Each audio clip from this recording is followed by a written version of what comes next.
back to another episode of Fright Mic. I'm Sam. I'm Liz. And today we are continuing our Scream-a-thon. That's right, Scream and Scream again! We're doing Scream 2 today, because we did Scream 1 last week, and we're going to do Scream 3 next week. Woo! Scream 4 the week after that. And now, officially, Scream, the new one, is a couple days away. Get the fuck out! When this episode is released, which is today. Right. It's going to be 2 days out? 1 day out. Oh my god, insane. 2 day out. I'm scared. Ah! So exciting. It's an exciting time. It is. What a time, to be alive. I know. So, we're talking sequels today. Scream 2. Scream 1, obviously, a gem, a trophy, an icon, platinum status horror movie. Will the sequel live up to the first one? Is it a worthy sequel? Exactly. And we're going to talk about it here today. Yeah. It's crazy because Scream came out in 96, but Scream 2 came out in 97. I know. Ugh. And the next one was Scream 3 came out, 99? I think so. Yeah, there was a year. But yeah, they started production on this shit immediately. Stat. Walked off one set and onto another. Yeah, Matthew Lillard said, "Can I be in that party scene for 1 second?" Yeah. Yeah, so this movie, still highly regarded. It is a good sequel. I'll say that. Oh, yeah. I'll hold my thoughts to Uh-oh. the end. No, nothing bad. Nothing bad. It's just, I feel like, and they do talk about in this movie, sequels are always tricky. Yeah. Hard to do. I love that they have that whole conversation of, name a sequel, it's better than the original, and then they have that whole, Yes. I want to be part of that film theory class so much. Me too. So bad. So good. So before we get into Scream 2, let's talk about some ratings. Oh, hell yeah. So Scream 2, like we said, 97, has a 6.2 out of 10 on IMDb. It has an 81% on Rotten Tomatoes, so it actually scored higher on Rotten Tomatoes than the original Scream, which is why I'm But less on IMDb. right. That's why I'm the ratings are interesting. They are interesting. Yeah. These are, in my opinion, the best two. Oh, for sure. I don't think 3 is horrible, but I'm already just going to tell you here and now I do not like the 4th one. Okay. I don't hate it. I just don't love it. You know? Yeah, I'll say, I don't know, I kind of want to, save my thoughts for 3 and 4 when we get there, so maybe I'll just do that. But Okay. It's 2 hard. I do love. 2 is hard. When we were, talking about, or when I was thinking about, what I would rate each of them, for 1 and 2, I go back so many times, back and forth, of which one I like more. Mm-hmm, yeah. So it's really, really hard. I know we usually save our ratings for the end, our personal ones, but it's really hard because I think that Scream 2 is so good. I know, I'd love Scream 2. And it's so interesting, and it takes what, the first one did, and it just, develops it more, but it feels so familiar still. It's, I know, they came out back-to-back, so it's, it's there already. Yeah. And they just kept the traction going, and I don't know, and there's so many fun characters in 2 as well. I don't know, but it's you always have to give it up to the first one for starting it all. I know. That's typically how I roll anyway, so I'm it's so hard. I really tossed and turned about my rating for this movie, and I wrote down a rating, but will I stick with it? I don't know. I wrote something down just in case. But yeah, I'll just see what feels natural to me. Well, in But I do love this typical movie. Scream fashion, it has a killer opening. I'll see what's I like about. it. This is such a great opening, which again, if you listen to our Scream 1 episode, I saw Scary Movie before I saw any of the Scream movies, so the theater scene just reminded me of Brenda Yeah. in Scary Movie, which is an iconic fucking scene by itself.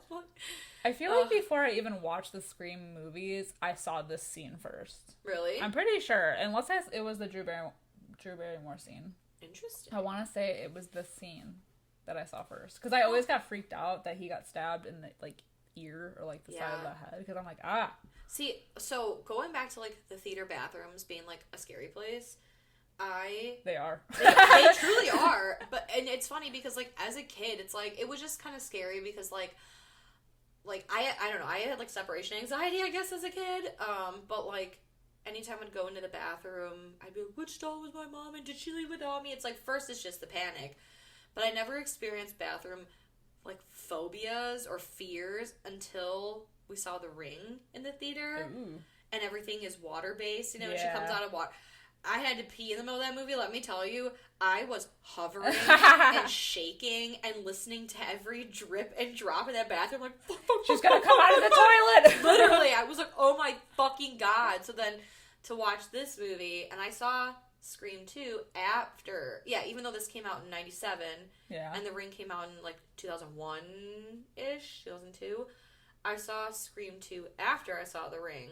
So this added a whole extra level of bathroom fears for me. It's pretty brutal. Yeah. As far as being stabbed in the head goes, on the side. And what a strong knife to go through the wall. Stall wall. I know. Wow. Yeah.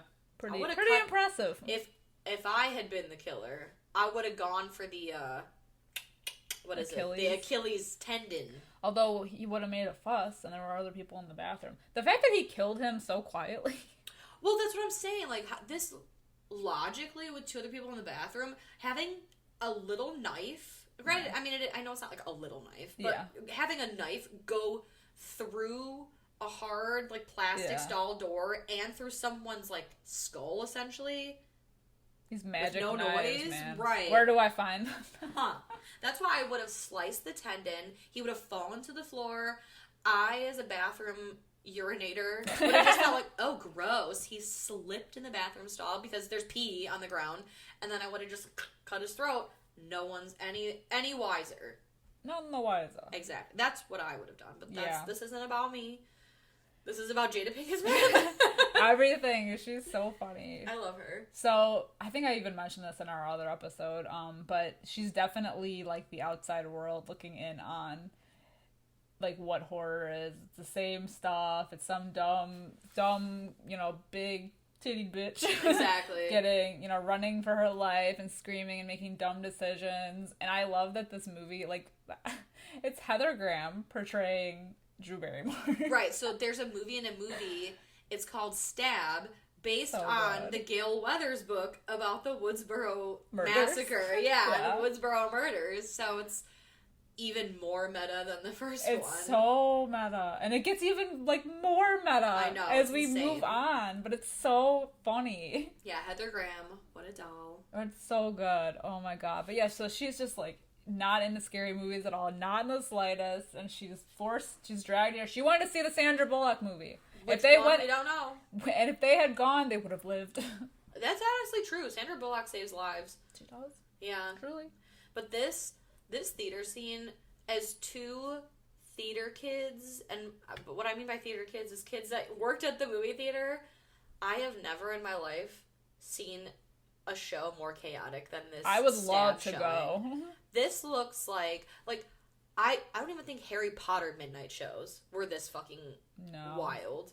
This looks like Rocky Horror Picture Show shit. People would dress up. Like, people would cosplay. But, like, this... But there's people, like, running around pretending to stab one another, popcorn throwing, just, glow-in-the-dark everything. There's a fucking, like, somebody, like, puts a ghost face, like, on, like, a line. Like, William Castle movies with a skeleton. Yes. It's, like, flying through the air. There's even in the lobby of the theater, you can see in the background, somebody put, like, a ghost face mask on one of the statues. Amazing.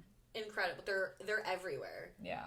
Oh my god. That's what midnight shows when they were actually, like, would release movies at midnight on Thursday going into Friday. Yeah. Now everything comes out at, like, 5 o'clock on a Thursday, but, like, when we had midnight shows, that's what they were like.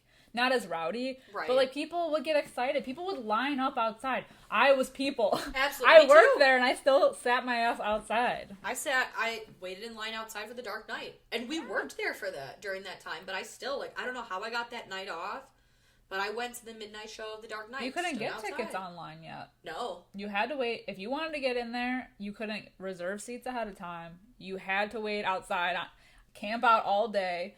It was like Comic-Con. Like, you switch off with people throughout the day. Yeah, exactly. It was wild. Yeah, it was a different time. But it was fun. That's what, like, amped you up. The fact that you were waiting in line all day for this movie to come out, and it was like you were the first one to see it. Exactly. But it just, like, lost something when they became just, like, 5 o'clock movies. And it was, like, no greater joy. It's kind of the way I think people in 2020 who got the vaccine felt, and I just say this because people are talking about, feeling, like, a sense of high,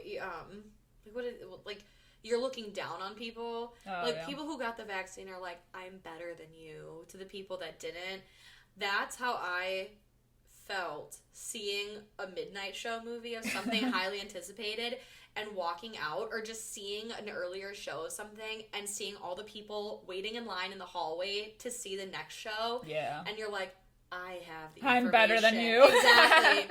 I know more than you. I've seen it before. This is old news. And then you would always get those assholes that would walk down the hallway and say, can you believe so-and-so died? Oh, in front of the people that hadn't seen it yet.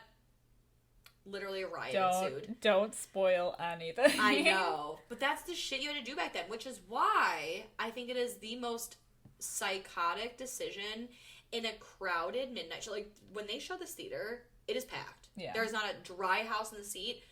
And she's like, I'm gonna go get some popcorn. Gets up, goes to the lobby, gets a popcorn and soda, comes back. Well, her boyfriend scares her before that. He goes to the bathroom. She goes in there, somehow magically finds seats. Yeah. Finds her seats.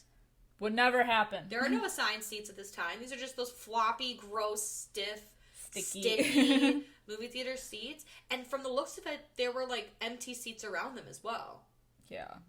It's interesting. Interesting.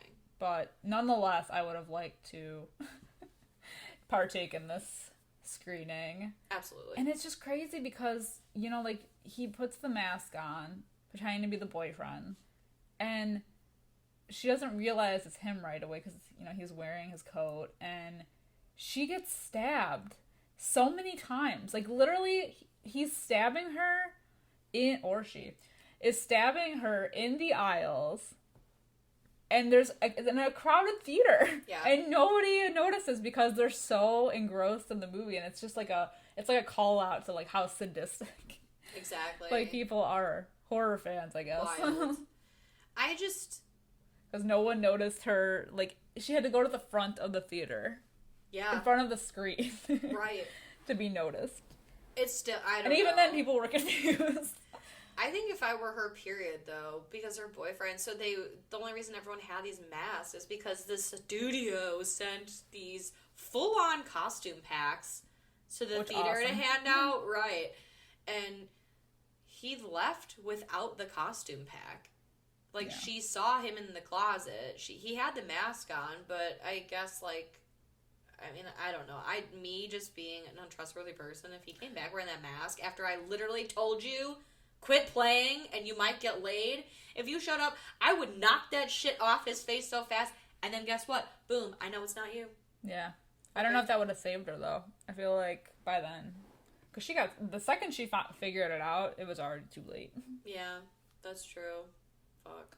Cut to Sydney and Randy at college now. Yeah, Sydney went to college. Woo! Good for her. Love her. She looks so different in this movie compared to the first one, even though it's only been a year difference. Not even. Yeah. Even Gail looks different. She got the red streaks. Gail's hair in this movie. Yes. So good.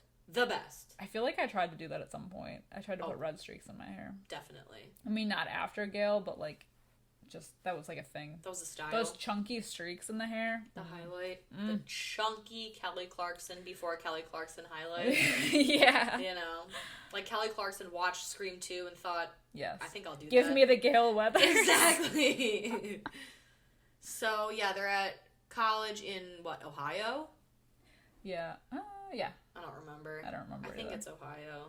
Michael, please don't come at me if I'm wrong. It's so weird that they both, Randy followed Sydney. I know, it's that's I mean, I don't know if that's what happened, but I'm assuming that's what happened, that Randy's the one that followed Sydney off to college. Everyone's obsessed with Sydney Prescott. Yeah. Why? Because your mother was raped and murdered, and then someone tried to... Allegedly. Allegedly. Excuse me. and then someone tried to do the same to you, like you were a survivor, you're not a celebrity. I'm sorry, that's it. That's all I'm saying. End of the show. End of episode. No, I just don't, as a main character, I just really don't like Sydney. I feel like she's got permanent cry face. I can't stand it. I don't like her. But it brings us to, the film theory class, where they talk about how most of the time sequels suck. Yes. And it's great. Okay, wait, I have to point this out, though, because it's the most bizarre thing. Before that, so we're in the dorm room with Sydney and her roommate, Hallie.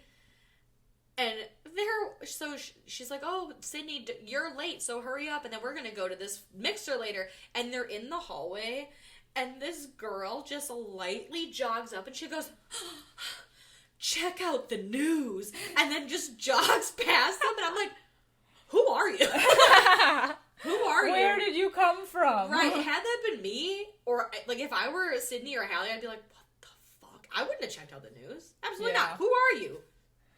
Yeah. Go away. But yeah, then they're like, she's like, oh my god, where's Randy? It's happening again.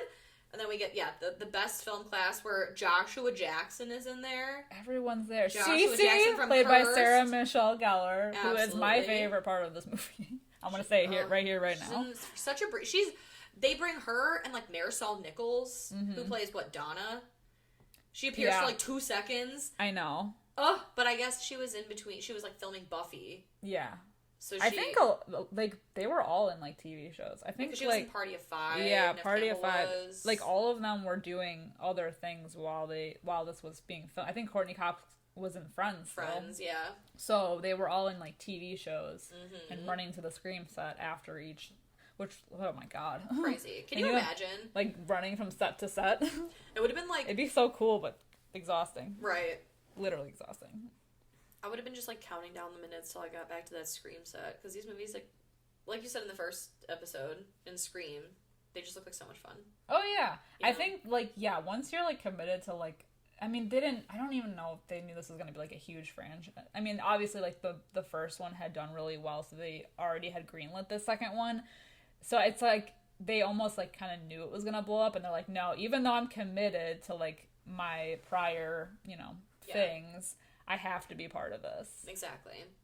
We also didn't talk about in the first one, but kind of a weird thread through at least the first 3 movies. The song does not appear in the 4th movie.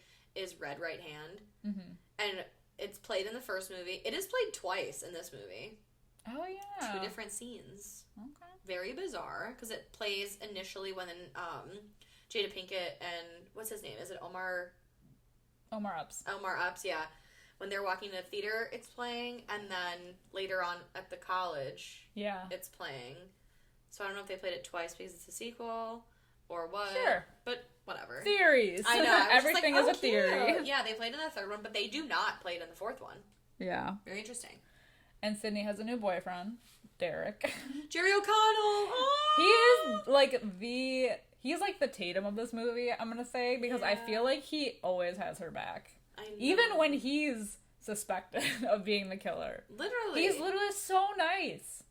Oh my god. All he wants to do is kiss her ass. Did you know? So, I don't know if this is, true or not, but I guess in order to get the role of Derek, they had to audition and sing, the a cappella song that he sings to her in the cafeteria. And I just think it's kind of funny that of all the people that tried out, I don't know who all tried out, but Jerry O'Connell.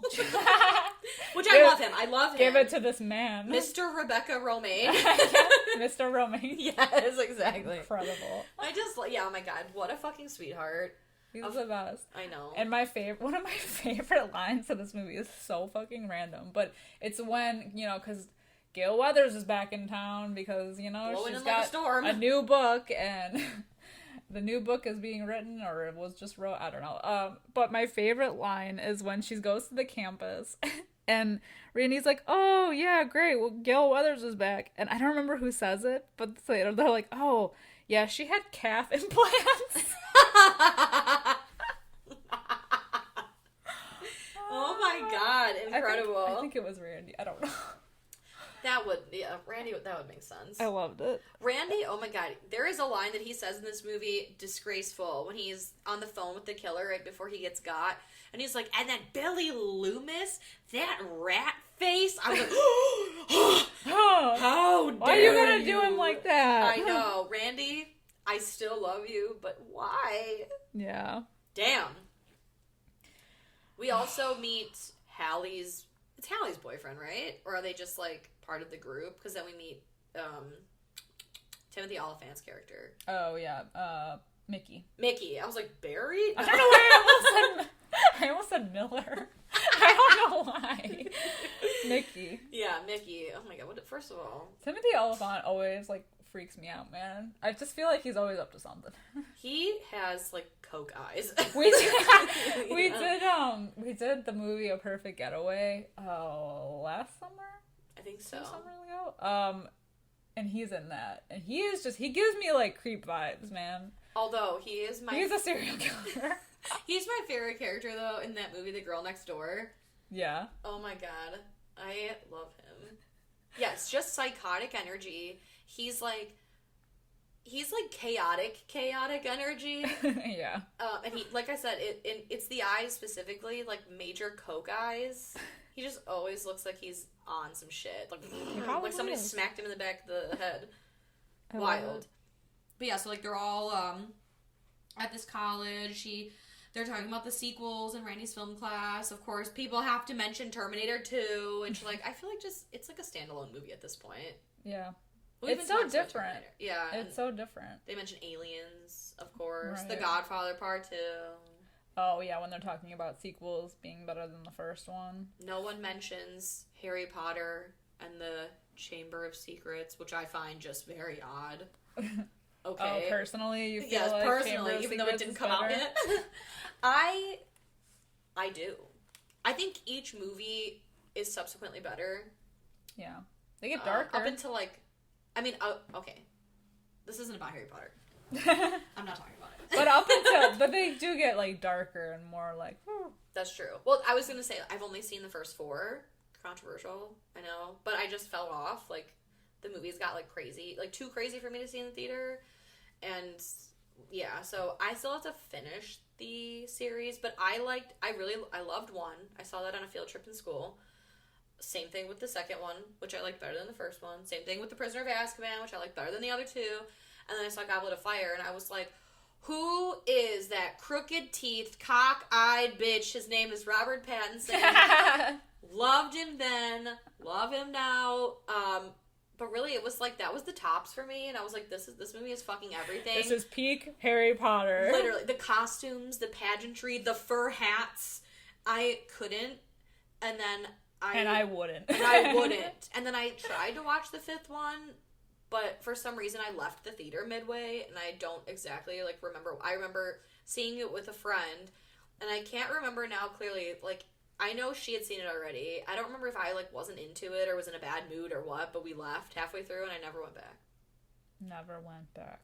I know. But yes, they're talking about, like, sequels and everything, and how they're generally, like, not better than the first movie, but there's always kind of, like, exceptions to the rule. Exactly. Like, personally, I feel like Hostel 2. Oh, yeah. You know, definitely. I think so we great. even talked about that in our sequels and franchise episode on Patreon. Yeah, I think we did. Where we talked about, like, sequels that are better than their OGs, and Hostel 2 came up. Check that out. Check that episode out. It's over on Patreon. Just saying, whatever. Yeah, if you give a shit. And speaking of, because I know I was just talking about Derek kissing Sydney's ass, but also the Omega Beta Zeta girls. Yes. God, that's a mouthful. They're also kissing Sydney's ass in this movie. They're, like, dying for her to join their sorority. Because they want a celebrity. But I did think this line was interesting. So, like, at some point, because Dewey, of course, then his ass blows in because he's a killer and always has to be by Sydney. But so Dewey is talking to Gail, I believe. No, I think it's Sydney that he's talking to. And he says the line that gives the movie away, he says, the killer probably knows, or, like, the killer knows you. Like, you already know the killer. You probably know him or her or them. Whoa. It's a him and a her. It's a them. It is that's the movie right there. It is. That's 100% the movie. But I mean, the first one said that too. They said I know. it in the video store. That's the best part. Is these movies like literally tell you like what's gonna happen. What's gonna happen? You just have to figure out who the them is. Yeah. Which, the first time I saw this, I watched this with Luke, and I immediately was like, "Oh, that's the killer." And granted, there's always two killers. Did you know Mickey though? I knew Mrs. Loomis because I was like, "She's the killer." I said, first of all, she's got crazy eyes. Oh yeah. And I said, second they of get all, crazier, yes, especially at the end. Yes, I literally said, she's the killer, and watch, it's like fucking Billy's mom or some shit. Yep. Luke got so mad. He's like, how do you know this shit? See, but I feel like Mickey was almost like not like a throwaway, but it was random. Like a random choice. Mickey gives himself away in the hospital after Derek gets his arm slashed, and he's like, why did he go back into the house? Yeah, like he was trying to, like, deflect. Exactly. Like, to me, that was like I don't know why, but I was like, oh, that's a giveaway. I'm like, well, he's the killer. For sure. Yeah. I don't know if I caught that. But, I mean, like... I literally don't know why. It was just so random to me. Right. Mm-hmm. It doesn't imply anything except, like... Because at first I was like, well, how did he know that Derek went back into the house? Oh, yeah. Yeah, because like, he wasn't there. Right. Unless he was, which he was. Right? Well, that's the thing. I'm like, how did he know that Derek went back into the house unless he was there? And then I'm like, well, I guess because now he's at the hospital and he's telling a story and Sydney probably told him. I'm like, but still, like, I don't know why that, like, in my gut, I was like, ooh. It's like I like that. It's like the things I don't catch right away. And I'm like, God damn. I know. And even after, like, time has passed and I still don't get it. I think I was just so, like, still in mourning from Cece's death, who I'll say, like, right now is my favorite part about Scream 2. I feel like she's, like, the best final girl. I know, the sober sister. She has, I know, but I love that scene so much. Yeah. I love her. It's a good scene. I'm sad to see her go, man. I know. Yeah, they're throwing this, like, she's just a bad bitch, party. Man. Oh, yeah, she takes no shit. She's Buffy, goddammit. Also, it really, that whole scene reminded me so much of Black Christmas. I know we just covered it, like the OG Black Christmas. Just like I think because she's on the phone and she's like looking up the stairs because she hears things. The house even kind of looks like oh my god. I know. And the sorority sister coming back and then like leaving again and oh my god. I know. She deserved better, man. No. Yeah, because what does she do? She runs up the stairs.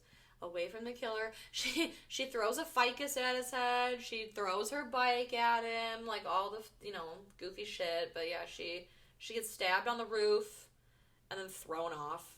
Yeah. Fucking sad.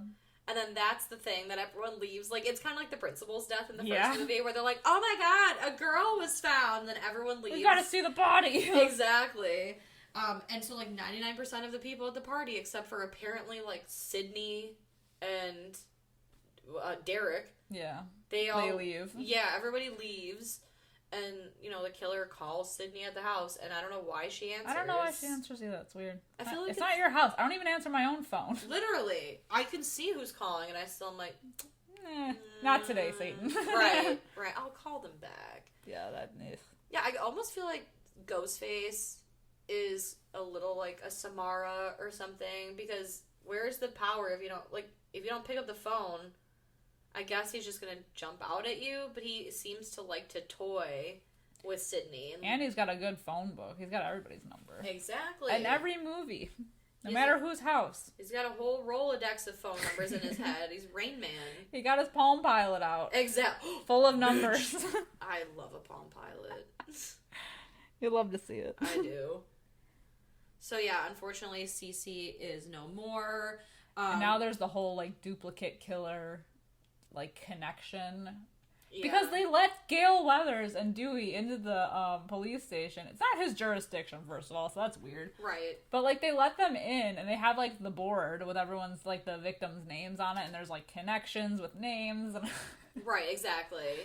They're on the case. Dewey and Gale on the case, even though they're fighting like half the movie. It's like, so insane. What? Like, what? Why do they care so much? These movies are always bizarre in that there's an entire police force and it's two it's side characters. It's Shaggy and Scooby on the case. Exactly. The entire force will not be able to find Ghostface, but these two will. Of course. My God, I'm dead. I mean, at least Dewey is a cop, but Gail's a reporter. Right. She's just What are you even doing there? And Cotton's a free man. What do you have to prove now? Yeah. What are you trying to prove? Yeah. Other than... He just wants his interview. Yes. Yeah, so that's the thing. She does bring Cotton and Sydney face to face at one point in this movie, because she promises Cotton that they're going to have, this crazy interview, and it's going to get, lots of views, so many likes, and, whatever. And Sydney punches Gail in the face now for a second time. Woo! Yes! I do love the scene with Randy and Dewey when they're, speculating the killers. Yes. It could be you. It could be me. Everyone is a suspect. Everyone's a suspect, yeah. Well, that means you're a suspect. Well, if I'm a suspect, that means you're a suspect. That's true. All right, so it's not us. I know, yeah, they suspect Derek. Then they go Mickey. Then they go Hallie. Even Gail. And then they said, well, if she's not a suspect, she's a target.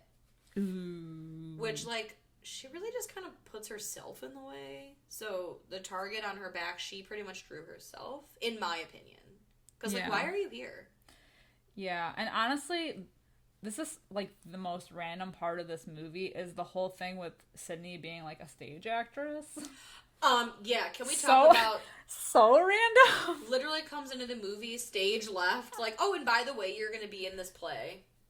I hate this scene. It's just such a waste of time, I feel like. Yes, it's really just, a fake out thing, because everyone's wearing masks, and oh my god, she's just, such a great actress, and she's running around, and she thinks she sees the ghost face mask, and he pulls a knife out, she's like, ah, but it's not, surprise, and then Derek shows up out of nowhere, and is like, ah, where did you come from, Billy Loomis, part 2? Yep. Oh. They wouldn't do that again, would they? Unless the obvious choice is the obvious choice. I know, but the worst part about this movie is that we lose our Randy. Precious Randy. I know. It's like him and Gail and Dewey, and they're all sitting around talking, and Randy gets a call from the killer, and Dewey's like, keep him on the line. Again. Phone call. Again, you got everybody's phone numbers. Yes, and it's another, I feel Black Christmas thing, where it's keep him on the line, but why?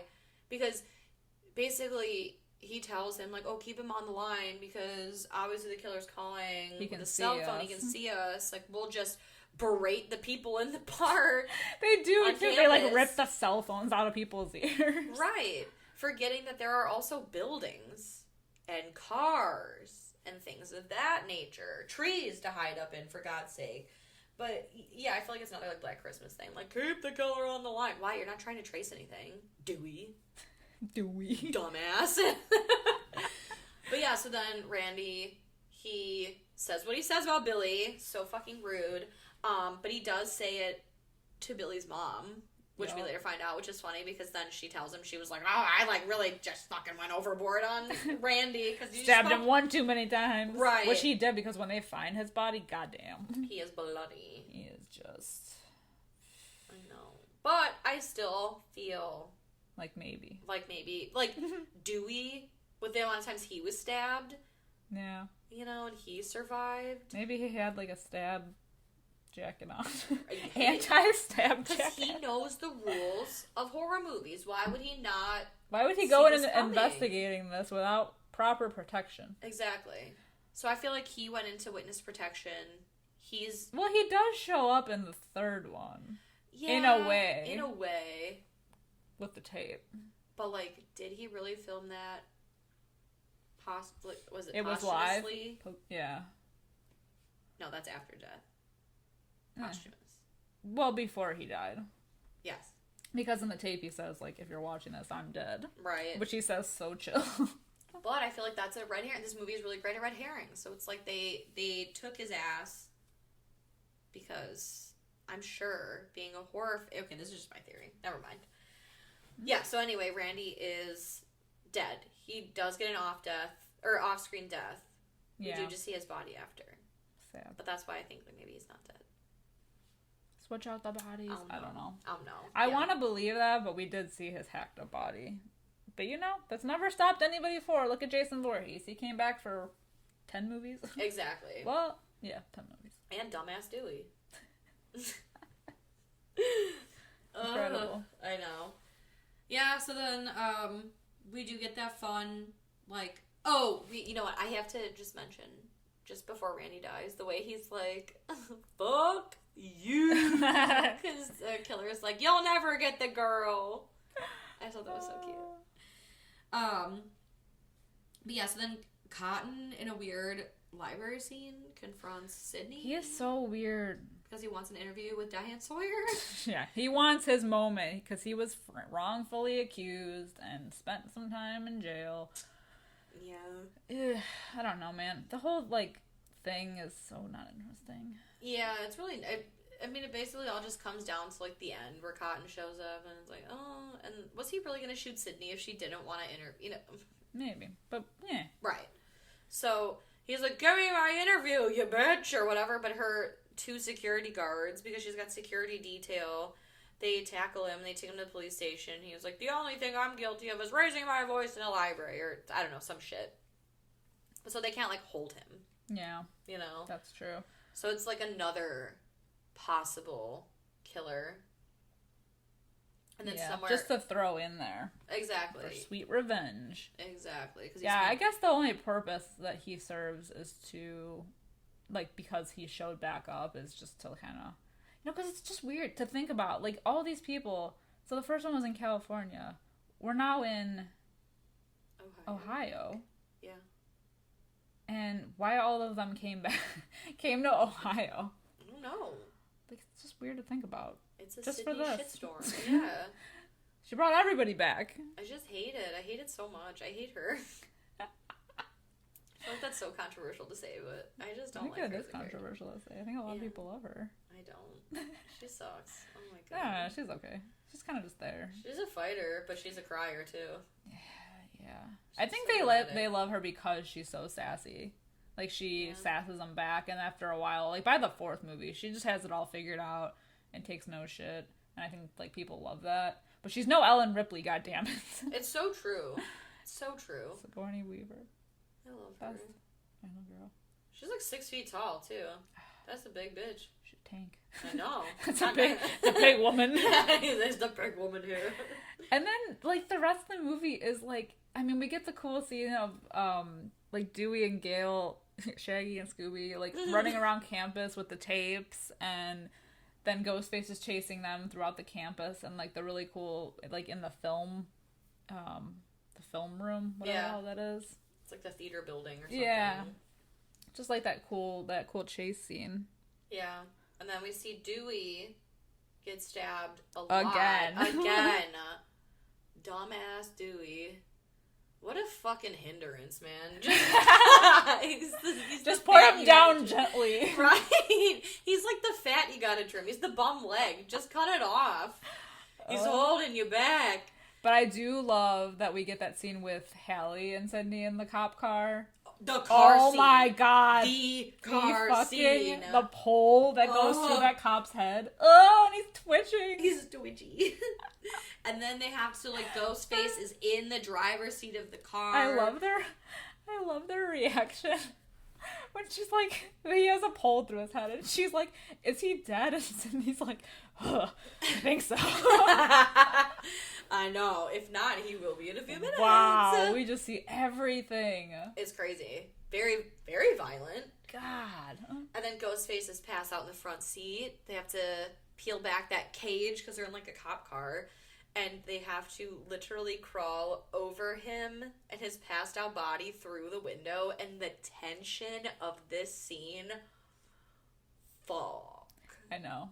They're right with a knife. They're right there. Man, just finish the job. Well, why wouldn't you take the mask off? She probably didn't want to wake him up, but I would have stabbed the shit out of him. Once I'm out of the car, you best believe I'm taking that puppy off. Yeah, whoop, and then run. Exactly. But she had to know. She did, though. She did go back. Oh, well, that's the thing. So, I think Jada Pinkett you know, in the beginning it's talking about, like, white people in horror movies and stuff, and it's so fucking true because Hallie, she's like, Sydney, why are you going back? Sydney, let's just go. Sydney, do not go back. And because Sydney had to go back, Hallie died. Yep.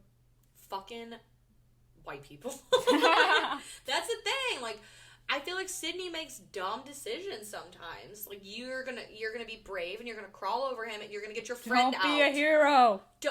Lift up the mask. He's stuck in the car. Punch his lights out or something if he wakes up. You have the upper hand. He's unconscious right now. Woof. Or she, excuse me, I don't really know which one it was driving. Yeah, I don't at know the time. either. So one of them, but just, it's over then. It's over then. Your friend lives. Everyone else lives. You know, like you've stopped a potential threat. You know the killer now. Yeah. Why? I hate her.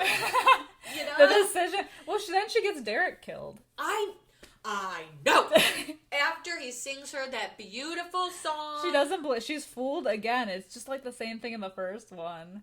With the, like, no, he's the killer. No, he's the killer. It's the same thing. I know. I mean, Mickey does do him dirty by pretending like they were in on it together. Right, but, it's like, we got her. Yeah. Oh, couldn't do it without you. But by not doing anything, her inaction. I know. Yeah, like, he's, I don't know, tied up like Jesus. Right. But yeah, like, Mickey fucking shoots poor Derek. Derek is gone. Derek is no longer with us. And then we get that fake out thing. Oh, yeah, because I forgot. For whatever reason, after Hallie gets killed, Sydney, like, she runs to the theater building. Yeah. She's running around campus, just going from building to building instead of going to, like, the security. Right. The police. Kind of weird. A little strange. Whatever. It's a campus. There's probably, like, a cop somewhere. Exactly. It's very strange. But, like, the whole thing with, you know, like, I love how they, like, bring Gail out. Like, oh, she's, like, in on it. We're like, what the fuck? And then it's like, nope, it's fucking Debbie Salt. Yup, Debbie Salt. A.K.A. Debbie Loomis. Mrs. Loomis. Yeah, she's like, Debbie Salt doesn't exist, so, like, they'll never catch me. Yeah. Right, with your crazy eyes. She does have crazy eyes. She's an Uncle Buck. I know. She's got crazy eyes then. Yes. Yeah, what is it? What's her name? Marcy? Yeah. Yeah. She tries to seduce him. Exactly. Oh my god. Incredible. She's a good actress, though. Yeah, she's great. Yeah, I feel like we didn't even mention her throughout the whole movie, how she's, like, constantly up Gail's ass as, like, a fellow reporter. Mm-hmm. She's always got the scoop somehow. Before Gail. Yeah. She's always, like, trying to kiss ass, but she's the second. Yeah. Big old reveal. She's Billy Loomis's mom. Which is so weird. I mean, like, even Sydney says it. Like, she abandoned Billy. Yeah. Like, why does she care about him now? Because he's dead and everyone now that it's over. Right. Everyone likes... It's easy to... how do I say this? It's easy to pretend to care about someone who's dead that can't speak back. Yeah, that's true. You know? I know a few people in my life like that didn't care about someone until they passed away, and then it's like, hold on. Yeah. Hold on a minute. But... yeah, that's exactly right. Like, because you were such a fucking great mom to him that you have to exact this revenge on poor Billy. Right, and the whole thing with Mickey, like, so she's basically just using Mickey to, like, you know, for the whole, because, you know, she plans to kill Sydney, kill everybody, whatever, and frame him, again with the framing. But, like, it's just strange to me that Mickey he blames the movies, or he wants to blame the movies for inciting these ideas, these kills, and him being a killer and everything. But it's just strange to me. Like, how would she approach Mickey? Right, exactly. For this whole thing. It's so weird. Super bizarre. Ugh. I know.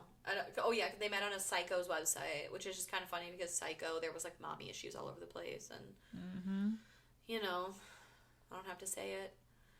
And she's actually lucky that Sydney never saw her around campus. You know, like, all the times that... because she recognized her immediately as being Billy's mom. But how many times did she show her face to Gail, who I feel like would also have researched after writing the book? Yeah. I mean, I don't know. I just feel like... it's an odd... it's weird, right? Yeah, like, it's an odd somebody reveal. would have seen who she was. Yeah, and how does... like, Gail, you know, when Debbie first approaches her, she's like, oh, I attended your seminar in Chicago. I was the one asking all the questions. And Gail's like, oh, I thought you looked familiar. Kind of like throwaway. Mm-hmm. Yeah, you were so obsessed with this case and getting cotton off. You didn't... And it's like, writing the new book. Her face isn't permanently ingrained in your brain. I mean, if Sydney recognized her, why couldn't Gail, I feel like? Right, because they tried to pass it off as, like, surgery or something. Right, and just the fact that they were, like, always so close to one another, that she's just really lucky. Right. That they were never, you know, weird. Bizarre. Very strange. Yeah. I love her crazy eyes, though. I know. But yeah, so she kills Mickey, so he's, like, done for, and then it's this whole thing of, you know, her chasing Sydney gets away, and then, you know, it seems like she's got the jump on Sydney, and then Cotton Weary comes in. And meanwhile, yeah, Gail goes flying off the stage, so you think, like, oh my god, Gail's dead, too. And Mrs. Loomis is like, oh, just let me kill her, you know, it's great, and, I don't know, it's this whole weird thing about, like, oh, well, you promised to give me that interview, Sydney? And she was like, yeah, consider it done. And then he just shoots Mrs. Loomis. Yup. For an interview? Like, that was your deciding factor? For real? Like, for real? Incredible. Interesting. I know she promises, like, oh, you'll be the only survivor. Never trust a crazy-eyed bitch. Those fucking wonky eyes. Insane. She had them the whole movie, but they're, like, really prominent in the last scene. Absolutely. I love it. It's wild. So, yeah, then we find out Gail is still alive, and they're looking at the body of Mrs. Loomis, and it's the same thing. Like, oh, should we double tap her? Like, oh, because they always come back. And then the jump scare here is that she doesn't come back, but Mickey from behind, he jumps up, and they light his ass up. Oh, they do? Sydney and Gail. Like, 4 shots apiece. They turn him into Swiss cheese. Yes. Incredible. And then Sydney turns around and shoots Mrs. Loomis again in the head. Just head. for measure. Right. Just the same way she killed her son. Case. Yeah. Ugh. And then at the end, of course, it's like, oh my god, Sydney, you're amazing. You're Superwoman. Tell us. And then she's like, now talk to Cotton. And he's like, oh, wink. Call me and pay me. Yeah. I hate it. Yeah. I hate it, but I still really love this movie. I do. I feel like I spent most of the time shitting on it, but I really, really love Scream 2, so I know. It's definitely hard. And I love the thing, like, I was reading about this movie and all the crazy shit, like, and this is what makes it so good, I feel like, especially with people's acting, is that they didn't, like, the cast wasn't informed of who the killer was until the last, like 10 days of filming, yeah. Yeah.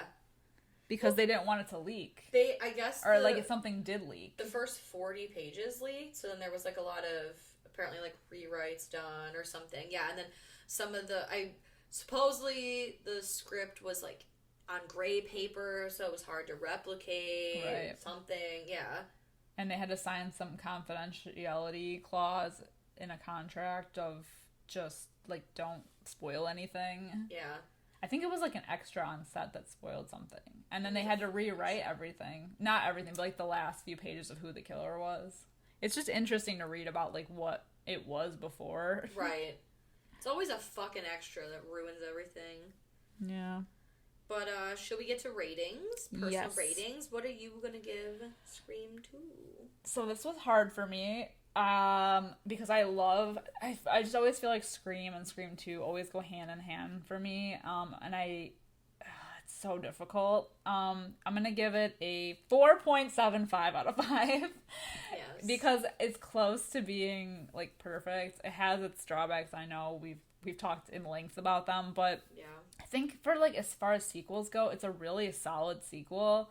I really like this movie, and I enjoy it so much. I watch it just as much as I do the first one, so, and there's even more, like, lovable characters, like, in addition to the first one, so it's really high up there for me. It was a really close call when I was trying to figure out what was my favorite.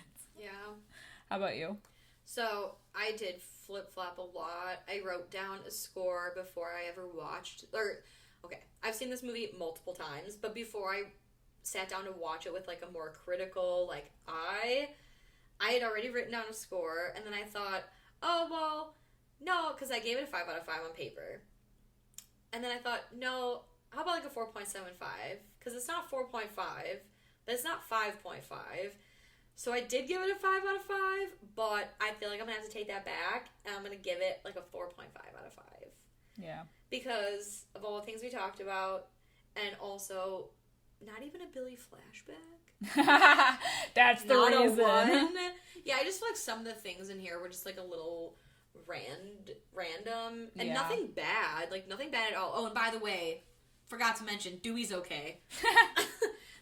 We find that out at the end, too. Of course, precious Princess Dewey's okay. God damn. But, yeah, like, there's just some things that I don't fully understand in this movie, like, why they chose to include them. Mm-hmm. And they're few and far between, but, yeah, this movie is almost as good as the first one.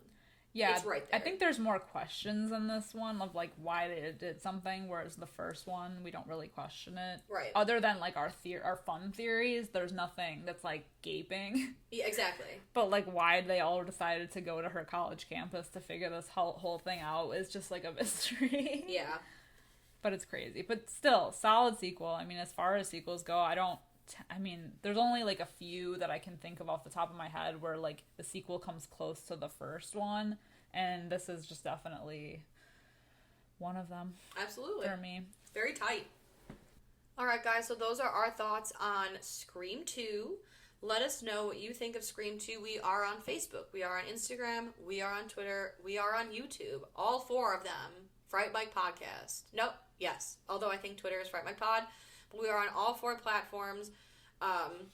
We don't have video yet on YouTube. I'm tired of saying it. Just, you'll know when we have it. We'll make an announcement. It'll be the announcement of the year. Exactly. But at least you can go and comment over there. And I know some people prefer YouTube sometimes. But we are on all 4. So let us know what you think of Scream 2. Let us know if you like it better than Scream 1. I'm curious to know everyone's rankings of the Scream movies. We need to do that. Yes. And then... Ooh, maybe we should save that for, like, when we do the last one. I know. For, like, rankings. I know.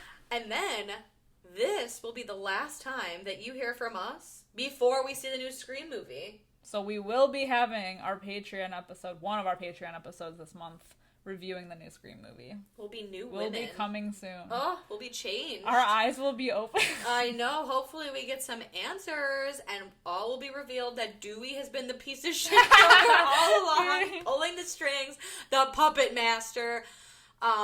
Anyway, yeah, make sure you check us out over there on all those platforms. We are happy to talk, spark a conversation. I'm very curious because the Scream franchise is widely loved. Definitely, if you have a minute and you want more, we are on Patreon. You already know we're on Patreon. Check us out, especially this month, if you want to hear our thoughts on the new Scream movie. That's going to be fucking awesome, I hope. I hope so. But we have that for you as soon as that comes out on Patreon. We also have a bunch of other fun goodies over there. Lots of lists, lots of literal fright fights, new movie reviews, fun things like that. Let me think. Oh, and then wherever you can, leave us a 5-star review, thumbs up, nice little comment. Really helps us get our name out there to other Fright fans like yourself, other horror movie lovers. We want to grow our little family here. So grow our horror. Anything helps. We really appreciate it. But I think that's it for this week. We'll see you guys next week for Scream 3. But until then, I'm Sam. I'm Liz. Rest in peace.